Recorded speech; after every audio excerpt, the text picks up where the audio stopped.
한 번은 어떤 목사님이 그 청년을 만나서 이런저런 좀 일을 부탁을 하려고 하는데 청년이 도무지 말을 안 듣는 거예요. 뺀질거리면서. 그 목사님이 한마디 했답니다. 아니, 예수님이라면 지금 이럴 때 어떻게 했겠냐고. 그 청년이 조금 있다가 한마디 했답니다. 그래서 제가 당신을 보냈습니다. 그러겠다는 거예요. 뭐가 좀 이상하죠? 그 예수님이 보냈다는데 목사님이 일을 다 해야 되지 않겠나?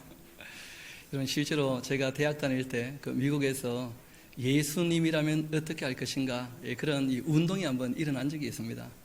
실상은 1897년쯤 되었을 때 그 센턴이라고 하는 그 목사님이 계셨었는데 이 목사님이 소설을 하나 쓰신 거예요. 그 소설 제목이 바로 예수님이라면 어떻게 할 것인가. 그 목사님 자전적인 내용이기도 하고 본인이 그 사회 운동에 좀 열심히 참여했다고 합니다. 열심히 참여하면서 인쇄공인 척 그리고 이제 실직한 사람인 척 그렇게 이제 자기의 신분을 감추고는 기독교인들을 꽤 만나봤는데 기독교인들이 너무 냉담하게 대하더라는 거예요. 이 실패하는 사람들을 대할 때.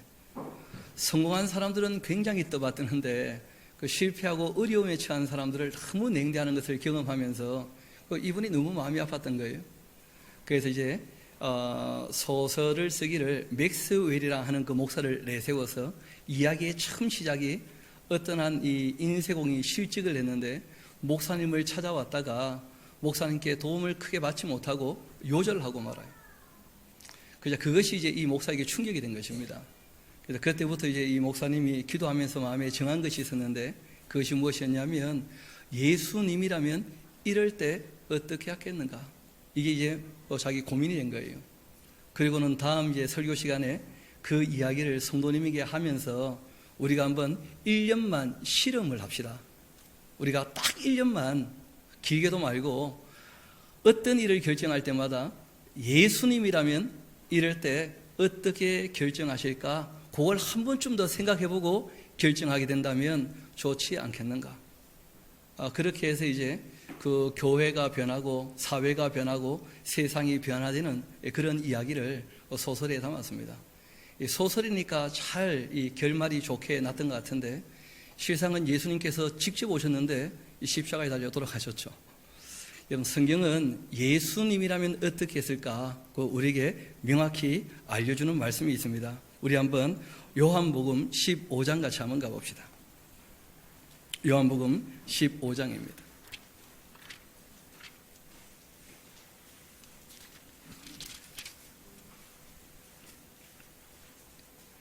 예수님이라면 항상 어떻게 하실 것인가? 15장 10절에 그 답이 나와 있습니다. 우리 같이 한번 15장 10절에 같이 읽어보도록 하시겠습니다. 시작.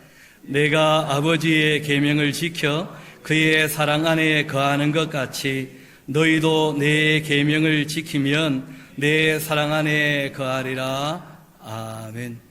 예수님 같으면 어떻게 하시겠다고 말씀하십니까? 아버지의 계명을 지킬 거라는 거예요.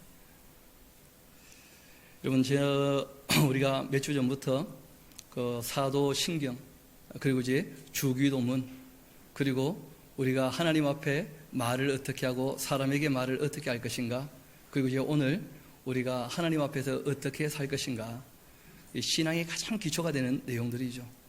계명에 대한 얘기를 좀 나누려고 합니다. 여러분, 이 계명 중에 우리가 가장 익숙한 것이 십계명이죠.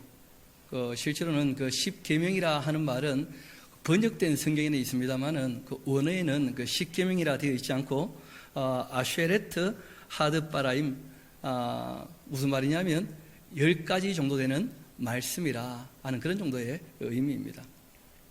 실제로 그래서 우리가 계명이라고 여기는 이 말씀들, 성경 전체가 다 하나님의 말씀이죠, 당연히. 근데 이 말씀을 조금 더 압축해서 우리가 하나님 말씀의 그 요지가 무엇인가 이렇게 봤을 때에는 잘 아시는 것처럼 이 구약 말 그대로 레위기 법전이 되겠죠. 또 신약할 때 레위기에 대한 예수님의 온전한 해석, 그 산상수훈과 내가 너희를 사랑한 것처럼 사랑하라 하신 말씀이 될 것입니다. 그래서 이 레위기를 조금 더 정리해서 보게 된다면 그 십계명이 될 거예요. 그 십계명을 더 압축한다면 하나님 사랑과 이웃 사랑으로 확인이 되어지겠죠. 그래서 오늘 우리가 그 계명이라고 하는 것이 어떤 의미를 갖고 있고 또 우리에게 무엇을 요구하는지 이 내용과 함께 그 십계명 내용은 너무 단순하니까 우리가 이 내용과 함께 십계명을 오늘 같이 좀 정리하고자 합니다. 그래서 여러분 오늘 다 또 한 장씩 받으신 게 있죠? 예, 그 우리 같이 한번 보면 좋겠습니다. 혹시 그 주보에 끼어져 있었지 싶은데 그 같이 보면 좋을 듯합니다.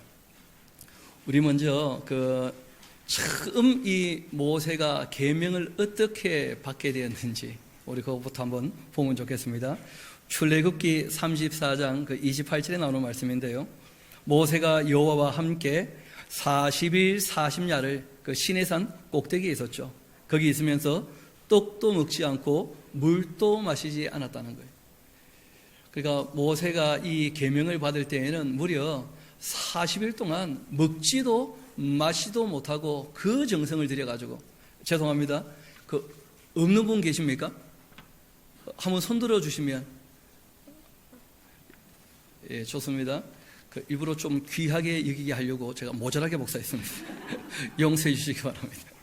예, 좀 목사에서 나눠주시면 좋겠고, 그 보는 것도 보는 것이지만 잘 들어보면 내용들을 파악하기는 어렵지 않을 것입니다.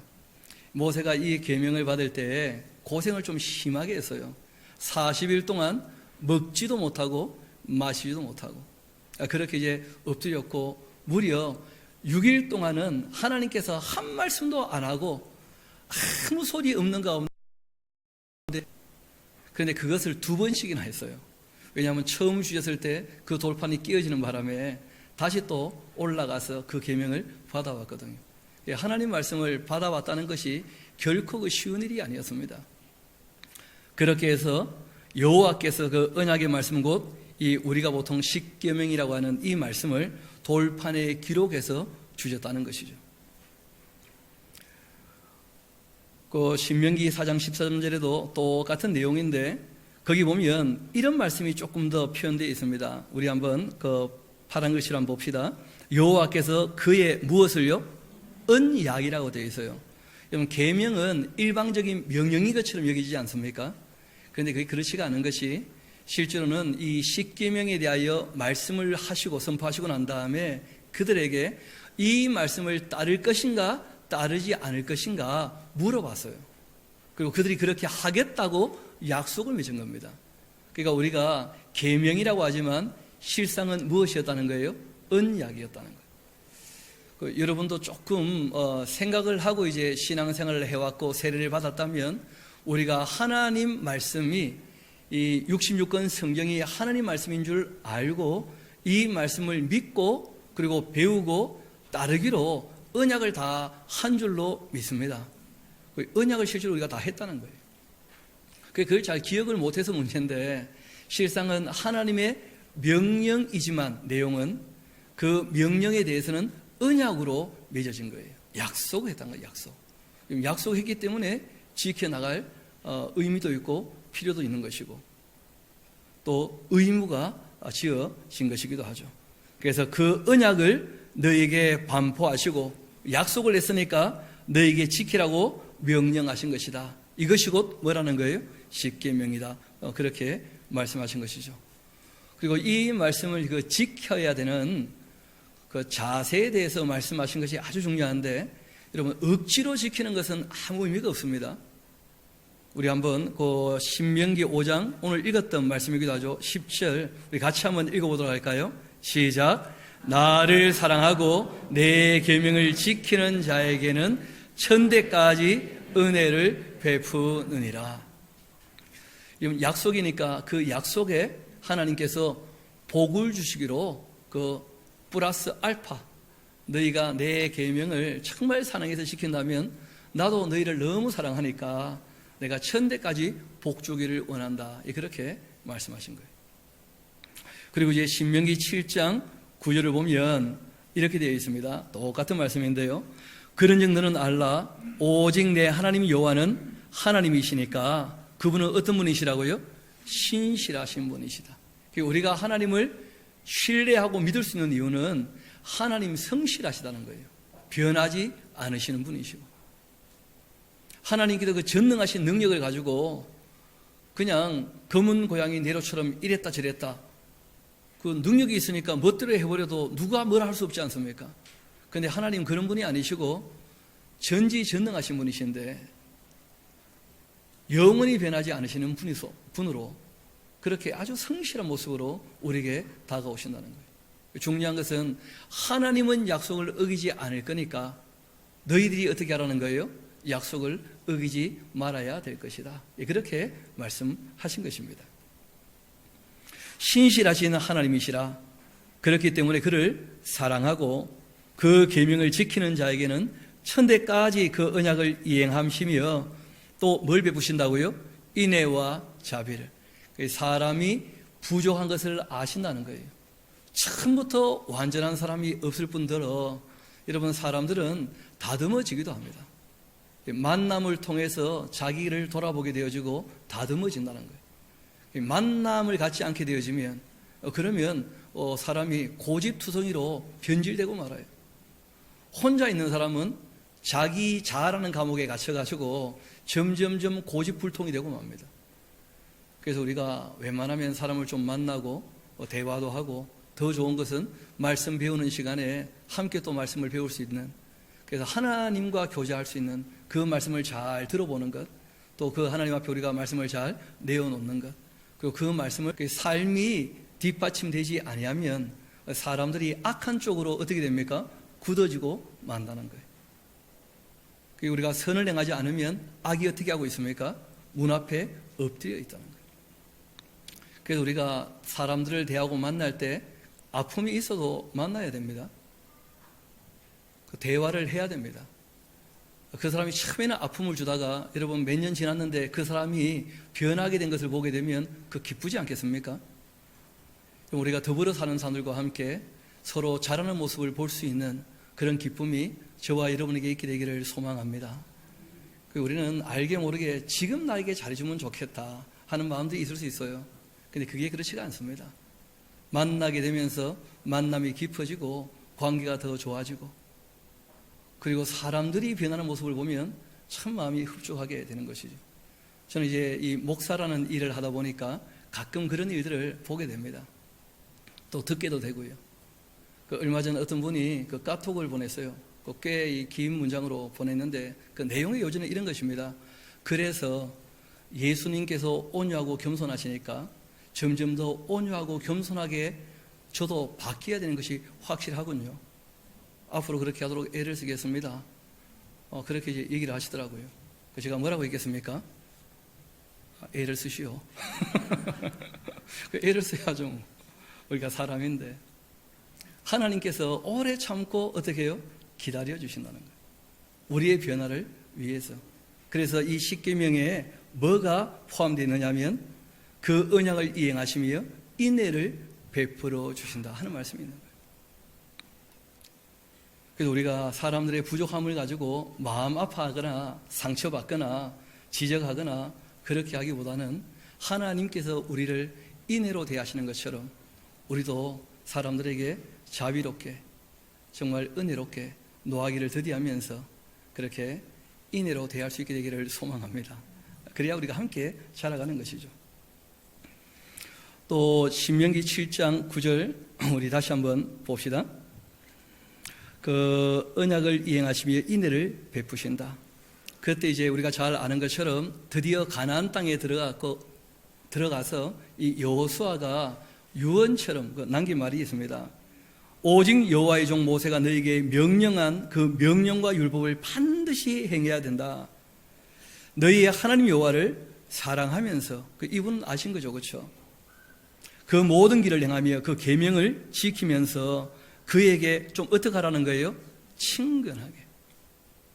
하나님 우리가 경외하는, 두려워하는 마음도 있어야 하지만 하나님을 좀 어떻게 하라는 거예요? 친근하게 대하라는 거예요. 사람들이 친근하지 못하면 연락을 잘 못합니다. 제가 보니까 저에게 연락해야 될 연락을 전부 저희 집사람한테 하시더라고. 저를 너무 겁내지 마세요. 저 꽤 괜찮은 사람입니다. 저 못됐거나 전화 받을 때마다 아주 독설을 날리거나 그러지 않습니다. 그러니까 저에게 얘기할 일은 저한테 말씀하세요, 저한테. 그 쓰리 쿠션으로 돌아오게 그렇게 하지 마시고. 친근하게 대한다는 거 굉장히 중요해요. 우리가 너무 하나님을 어려워한다는 거예요. 어떻게 보면. 또 사람을 어떻게 합니까? 어려워해요. 저도 그런 일 종종 겪거든요. 목사님, 노우호 목사님께 좀 전해주세요. 직접 하셔, 직접. 누가 와서 자꾸 저한테 뭘 얘기를 하는 거예요. 친근하게 한다는 것 참 중요합니다. 그래서 여호수아가 부탁을 해요. 여러분, 친해야 그 말을 쉽게 받아들이게 됩니다. 친하지 않으면 그런 말이 다 어려워지고 마는 거죠. 친근히 하고 너희 마음을 다하며 성품 다하여 그를 섬겨라. 또 여호와의 말씀이 솔로몬에게 임하여 이르시되 내가 지금 이 성전을 건축하니까 너가 만일, 성전은 성전이고 너가 만일 내 법도를 따르며 내 율례를 행하며 내 모든 계명을 지켜서 그대로 행한다면, 그 조건절이라는 거예요. 이 계명이라고 하는 것이 그런 것이죠. 지킨다면 내가 너희 아버지 다윗에게 한 말 너에게 확실히 이루어주겠다. 가문, 그 집안을 세워주겠다 하셨던 그 말씀, 그걸 이루시겠다는 거예요. 그런데 잘 아시는 것처럼 하나님이 솔로몬에게 나타나서 말씀하셨던 내용 중에 이런 내용이 있습니다. 열왕기상 9장에 있는 말씀이죠. 만일 너희나 너희 자손이 아주 돌아서서 나를 따르지 아니한다면 내가 너희 앞에 두었던 나의 계명과 법도를 지키지도 않고 가서 다른 신을 섬겨 그를 경배한다면 내가 이스라엘을 내가 그들에게 준 땅에서 끊어버릴 거다.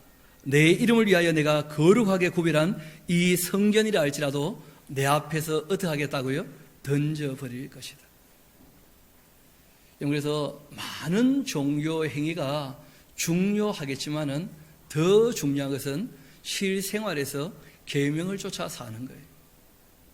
여러분, 그것이 되어져야 예배도 참된 예배가 되는 거예요. 하나님께서 받으시는 합당한 예배는 한 주간 살아왔던 삶을 가지고 주님께 영광을 돌리는 시간인 줄로 믿습니다. 그것이 진정한 예배거든요.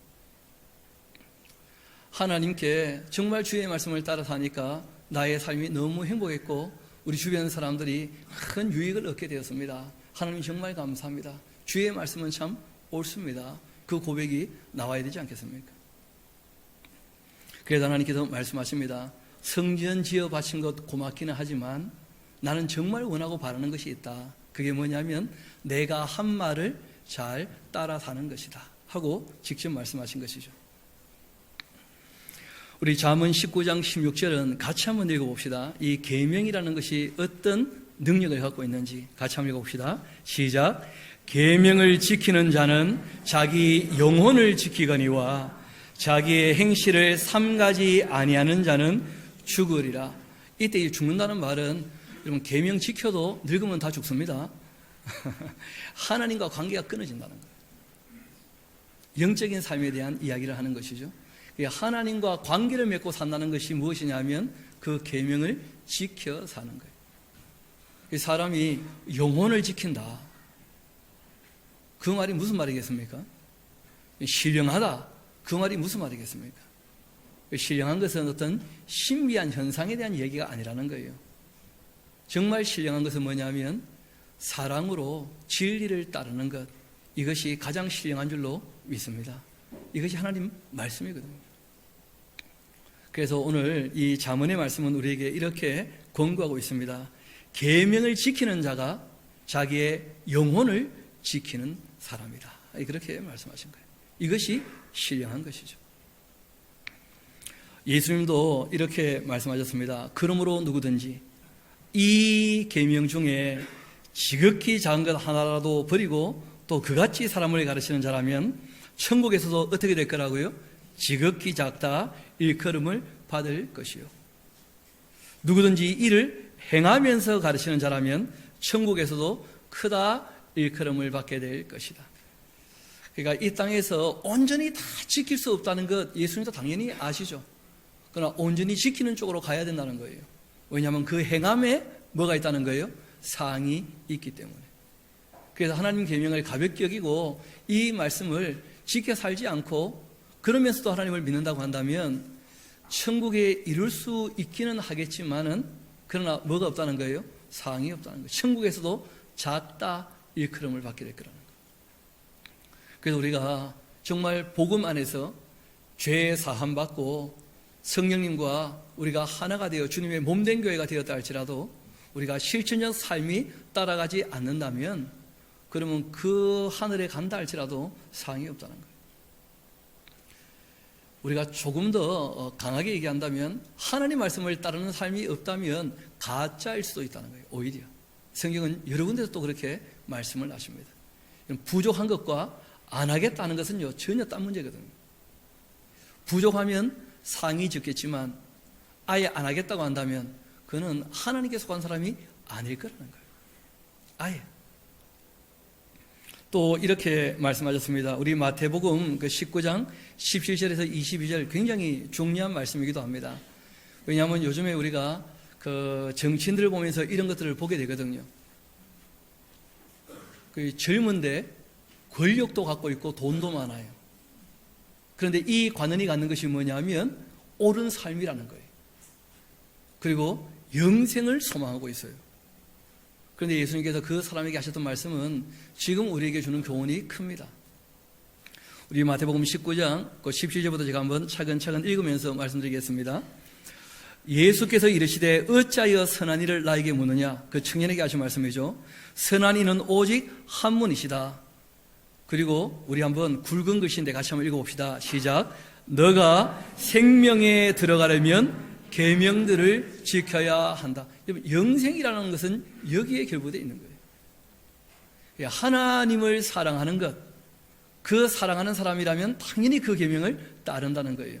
그것 없이는 영생 꿈꾸지 말라는 거예요. 무슨 지식을 가져서 영생을 얻게 되느냐, 뭘 깨달아서 영생을 얻게 되느냐, 내가 마음으로 믿어서 영생을 얻느냐, 내가 입으로 시인했기 때문에 영생을 얻느냐, 그런 게 아니라는 거예요. 실제로 로마서 10장은 그 배경이 따로 있는 것이거든요. 유대교에서 출교당할 만큼 아니면 순교할 정도의 입장에 있을 때 정말 예수님이 나무에 달려 저주받은 자가 아니라 메시아라고 믿어져서 입으로 시인해서 그 모든 어려움들을 감내할 수 있다면 그럼 진짜 구원받은 사람이 아니겠는가, 그런 배경이 있는 거예요. 그게 무슨 구원받는 방법으로 얘기한 것이 아니거든요. 이 부자 청년은 영생에 대한 소망을 가지고 주님께 와서 물어봤는데 예수님의 대답은 너가 정말 그 생명, 영생을 얻으려고 한다면 뭘 하라는 거예요? 계명들을 지켜야 한다. 이렇게 말씀하신 거예요. 이르되 어느 계명이니까? 그 계명 그리 어려운 게 아닙니다. 우리 한번 봅시다. 예수께서 이르시되 뭐 하지 말라고요? 그래 사람을 죽이면 안 돼요. 여러분, 그런데 우리가 살인에 대해서 예수님께서 직접 설명한 게 있습니다. 마음으로 누구를 미워하고 있다면 이미 살인하고 똑같다는 거예요. 살인하지 말라. 예수님께서 그 십계명을 재해석해 주셨죠. 그렇죠? 형제를 마음으로 어떻게 하면요? 미워하면 살인과 똑같다는 거예요. 게다가 우리가 이런 것도 있죠. 인격 살인. 다른 사람을 어떻게 하면요? 무시해 버린다면 그건 살인과 똑같다는 거예요. 살인하지 말라. 그러니까 다른 사람에게 말을 함부로 하는 것도 다 뭐가 되고 맙니까? 그렇죠. 그 사람의 마음을 죽이는 거예요. 그래서 마음에 미워하는 것이 없도록, 또 말에도 실수가 없도록, 또 내가 말을 꺼낼 때 이것으로 사람들이 괴로워할지 그렇지 않을지, 도움이 될지 도움이 되지 않을지. 여러분, 때로는 괴로워도 도움이 될 만한 말이 있지 않습니까? 겉면의 말들은 막상 듣기에는 마음 아플 수 있거든요. 그리고 옳으면 들어야 되지 않겠습니까? 그래서 자기 이웃에 대해서 권면하는 것, 권계하는 것 필요할 수 있습니다. 그러나 미워하는 마음을 가지고 상대를 괴롭게 하고 아프게 하는 말이라면 그러면 살인과 크게 다르지 않을 거예요. 성경이 우리에게 말씀하십니다. 살인하지 말라. 또 뭐 하지 말라고요? 간음하지 말라. 음욕을 품고 사람을 본다면, 쉽게 말하면 부부관계 이상의 성관계는 성경이 용납하지 않습니다. 그래서 우리가 정말 이 세상이 점점점 이 성적으로도 타락해 가는 것을 보고 있지 않습니까? 정말 주의해야 될 것입니다. 저는 주의하고자 해운대 잘 안 나가려고 애썼습니다. 우리 집 사람은 궁금한 게 있는 모양이에요. 비키니 입은 사람을 꼭 한번 보고 싶대. 아니 본인 입고 거울 보지 그래. 그거 보고 싶다는 거예요. 나랑 같이 가서 봐야 될 건가 고민이 많아요. 가끔 그래요. 대체 저 사람들은 무슨 생각에 저런 옷을 입고 다니는가. 그 궁금한 모양이더라고요 보니까. 여러분 그 마음으로부터 딴 마음 갖지 말라는 거예요. 하나님 앞에서 약속을 했다면 그 약속을 소중히 여기라는 거예요. 아름다움은 마음에서 시작되는 것입니다. 내가 사랑을 담으면 가장 아름다운 것이에요. 아름다움을 외모를 가지고 평가하는 것은 어리석은 짓입니다. 그래서 성경이 우리에게 말씀하십니다. 간음하지 말아라. 그 다음 뭐 하지 말라고요? 도둑질하지 말라는 거예요. 그게 자기가 수고하고 애쓰지 않았는데 얻으려고 애를 쓴다면 문제가 다 되는 것이죠. 도둑질하지 말라. 이번에 청문회를 앞두고 시끄러운 이유가 어디 있습니까? 그게 도둑질이 하나처럼 보인다는 거예요. 힘있고 돈 많다고 해가지고 별로 수고하지 않고 그리고는 남의 학력이나 남의 지식이나 남의 돈들을 훔친 것처럼 보인다는 거예요. 깨끗한 사람인 줄 알았는데 실망이 크다 하면서 앞으로 이제 더 어떻게 정리될지는 두고 봐야 되겠지만 그렇지 않습니까? 우리가 그런 걸 보고 실망하는 거예요. 하나님도 마찬가지라고 말씀하셨습니다. 도둑질하지 말아라. 정직하고 성실하게 살아가야지. 수고하지 않았는데 남보다 더 많은 것을 얻으려고 한다. 그게 다 도둑질이라는 거예요. 악한 것이고. 참 돌이켜보면 우리나라의 큰 인물이라고 우리가 얘기할 수 있는 대통령 아닙니까? 그렇죠? 큰 어른들 아닙니까? 그런데 그 어른들 그 욕심 때문에 자녀를 제대로 양육하지 못한 것 때문에 다 시끄러웠다는 거예요. 다 어려웠고. 그럼 자녀를 바르게 양육하지 못하는 것도 도둑질하는 거예요. 정말 책임지는 삶을 살 수 있게 양육을 해야지. 내가 힘이 세니까 너의 인생은 꽃길이야. 그건 어리석은 삶이라는 거예요. 그래서 성경이 우리에게 말씀하십니다. 뭐 하지 말라고요?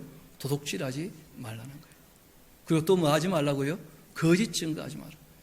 여러분 뭘 잘못한 게 있는데 그걸 또 너무 부풀려서 가짜 뉴스를 만들어. 그러니까 다 요즘 우리를 보고 하시는 말씀이 맞죠? 또 가짜 뉴스가 너무 범람한 거야. 사람을 미워하는 마음으로 어떻게 해코지 해보려고. 실제로보다 너무 부풀려가지고 함부로 얘기하는 그런 말들도 너무 많다는 거예요. 거짓말 하지 말라는 거예요. 거짓말의 정의는 법정에서 내가 한 말로 다른 사람이 피해 입도록 하지 말라는 거예요.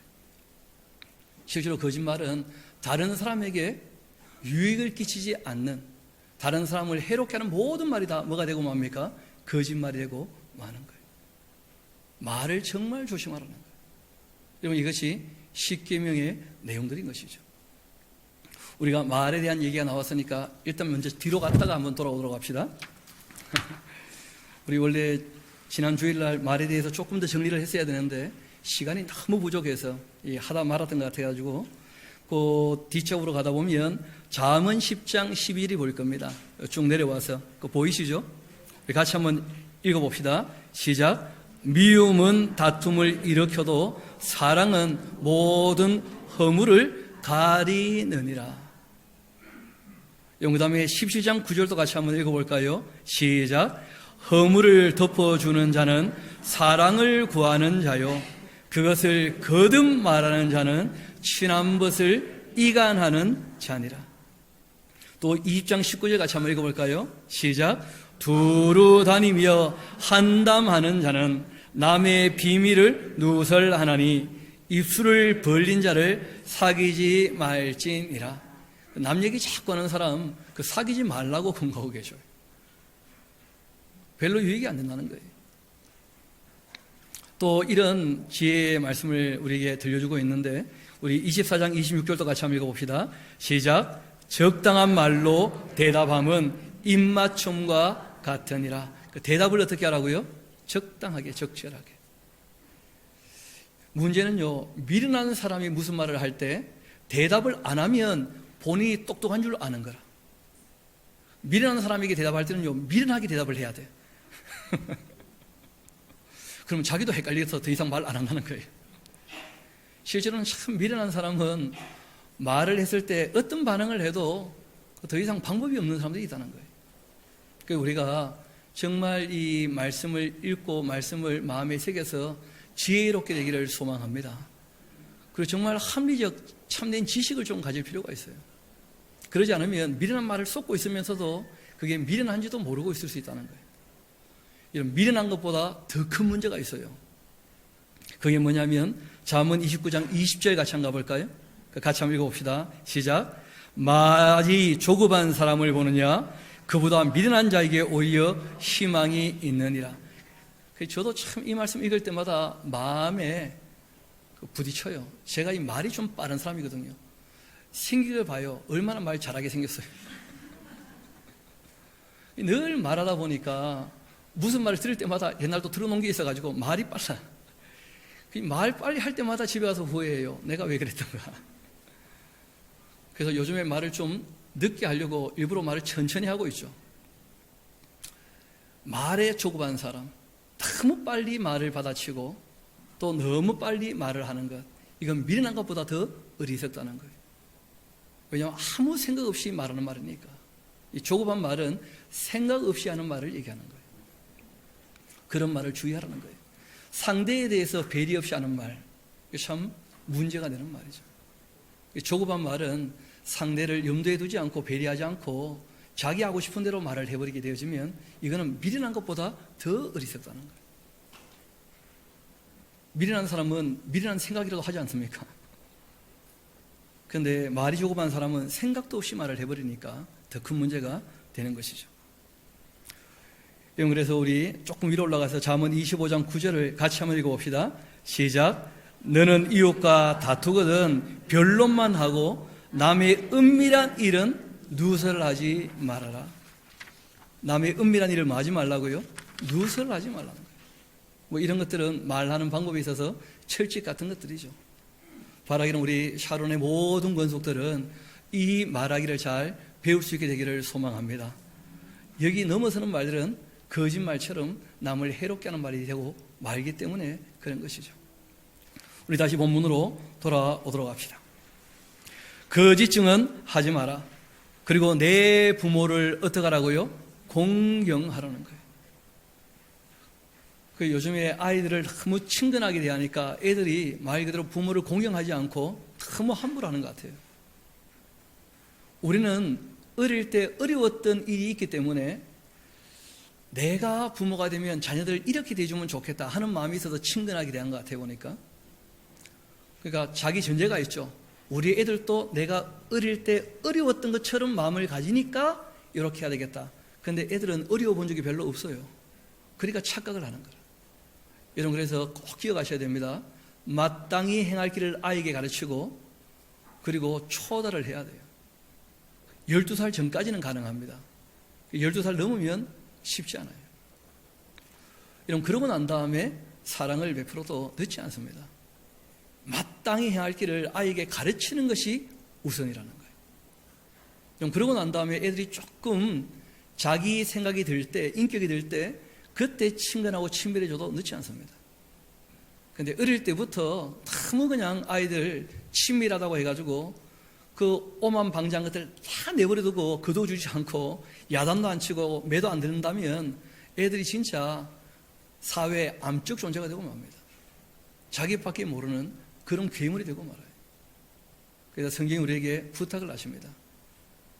가르쳐야 될 내용 중에 하나가 뭐냐면 부모를 어떻게 하도록요? 공경하도록 가르쳐야 돼요. 아무리 치밀하게 띄워놓는다 할지라도 부모가 정중하게 무슨 말을 할 때는 그 말이 통할 수 있도록. 부모가 정중하게 말하는데 아빠 갑자기 왜 그래요? 그런 식으로 하면 안 됩니다. 갑자기 이런 식으로 하면 안 돼요. 그러면 어릴 때 애들을 너무 함부로 내버려 둔 거예요. 애들이 조금 부모를 어려워하고 두려워할 수 있도록, 그러고도 치밀할 수 있게, 말이 통할 수 있게 키워야 돼요. 그래서 자녀들도 꼭 배워야 됩니다. 내 부모를 어떻게 하라고요? 공경하라. 부모를 공경하라. 내 이웃을 내 자신같이 사랑하라 하신 것이다. 그 청년이 한마디 합니다. 이 모든 건 내가 지켰사온데 아직도 무엇이 부족하니까. 알고 보니까 예수님께서 말씀하지 않은 게 한 가지가 있었어요. 그게 뭐였냐면 제일 마지막에 나오는 내용이었는데, 예수께서 이르시되 내가 온전하고자 할진대 너의 소유를 팔아 가난한 자들에게 주어라. 그러면 하늘에서 보화가 너에게 있으리라. 그리고 와서 나를 따르라. 그렇게 말씀하신 것입니다. 근데 청년이 재물이 많아서 어떻게 했다는 거예요? 근심하여 가고 말았다. 지금 우리가 보고 있는 것이 대부분 다 이런 것이죠. 욕심 때문에 자기의 인생이나 앞길이 망가지는 것들을 우리가 얼마든지 보고 있다는 거예요. 여러분, 알고 보니까 드러나니까 확인된 것이지 드러나지 않았다면 다 모르고 넘어갔을 거 아닙니까? 하나님은 다 아시는 줄 믿습니다. 누구도 하나님 앞에 섰을 때 아니라 할 수 없을 거라는 거예요. 그래서 성경은 오늘 우리에게 말씀하십니다. 온전하고자 한다면 좀 더 바르게, 좀 더 바르게 온전하고자 한다면 욕심도 다 내려놓아야 될 것이다. 그렇게 말씀하신 거예요. 그리고 우리가 잘 아는 대로 예수님께 첫째 계명과 정말 이 제일 중요한 계명이 무엇인지를 물었을 때 예수님 말씀은 신명기에 있는 말씀과 레위기 19장에 있는 말씀으로 응답을 하신 것이었죠. 우리 한번 신명기 6장 같이 가보도록 합시다. 오늘 말씀의 결론에 이르는 말씀이죠. 신명기 6장입니다.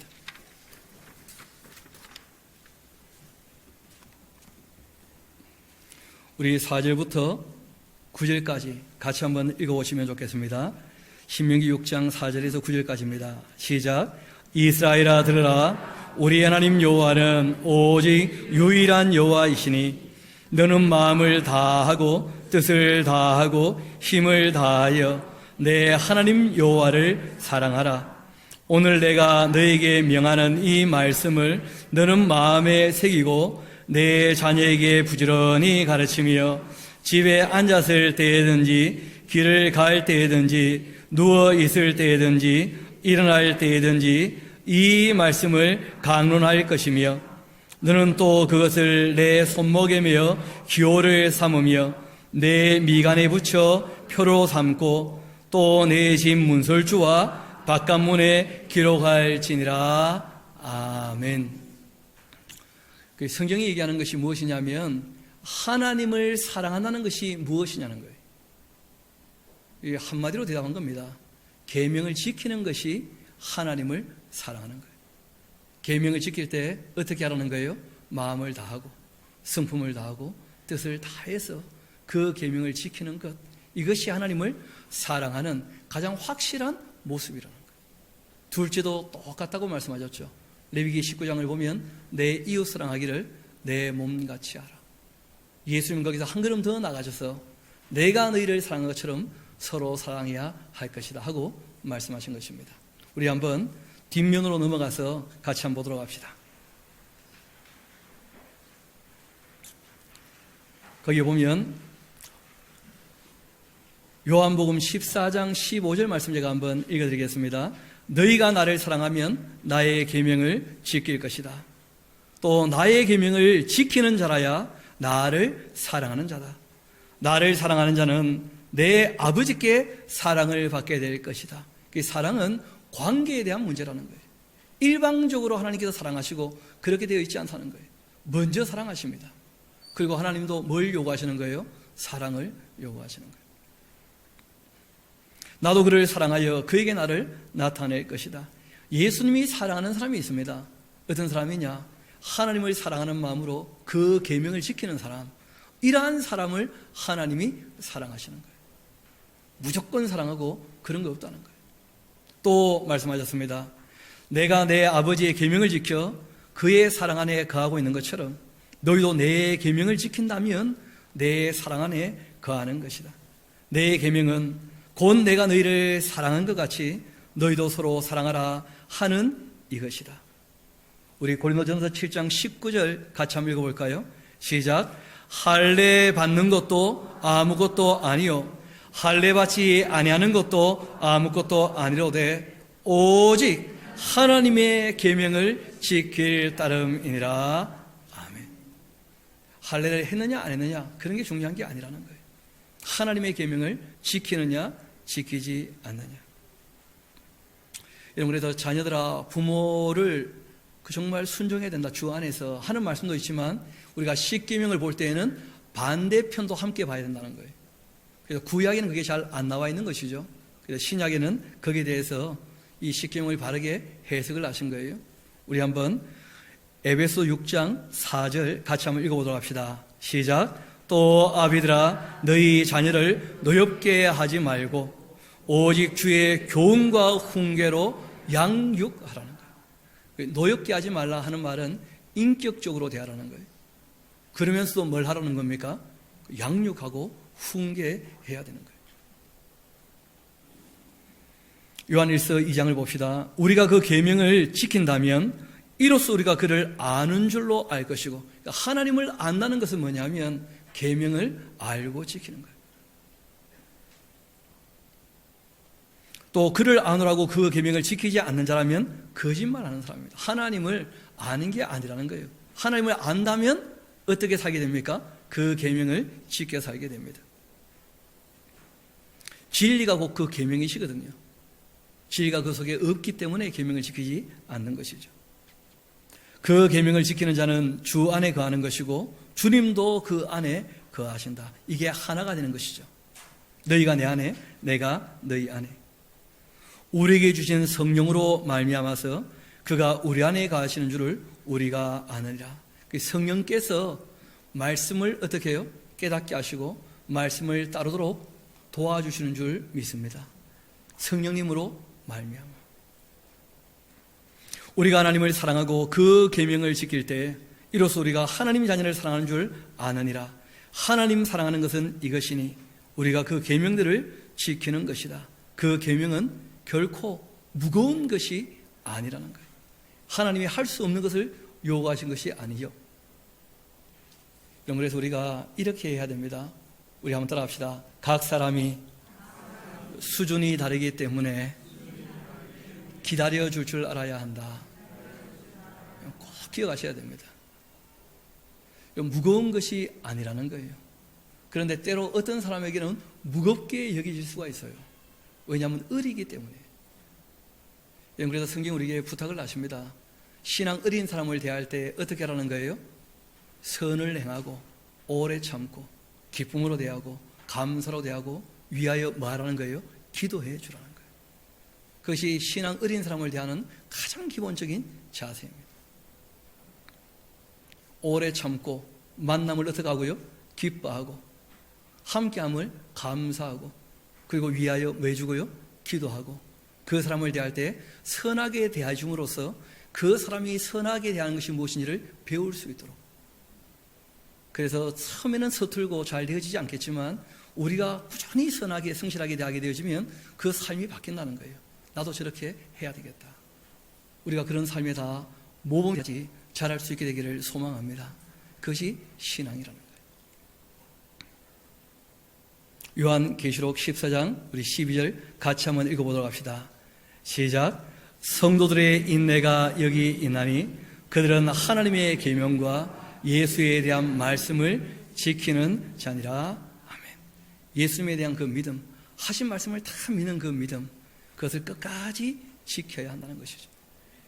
여기 보면 인내가 필요하다는 거예요. 인내가.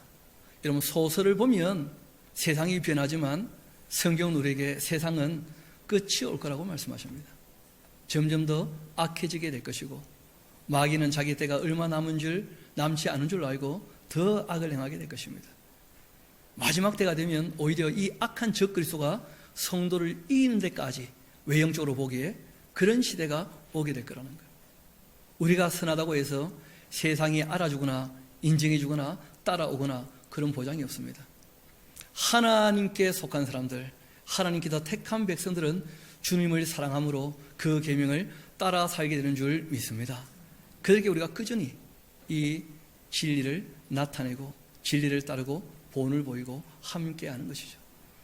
세상이 악하다 할지라도 우리가 분별력을 가지고 우리가 여전히 주께서 이 세상을 사랑하신 것처럼 우리가 그렇게 끝까지 사랑하며 견뎌내며 살아갈 수 있게 되기를 우리 주님 이름으로 부탁을 드립니다. 우리 함께 기도하도록 하시겠습니다.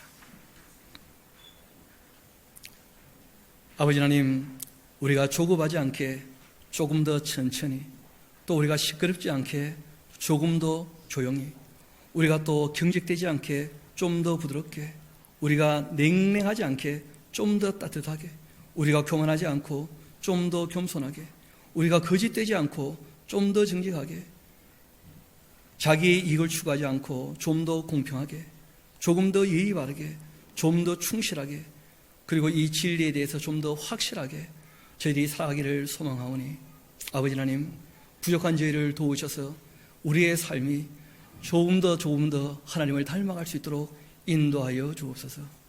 모든 걸 주님께 의탁합니다. 감사드리며 우리 구주가 되시는 예수님 이름으로 기도합니다.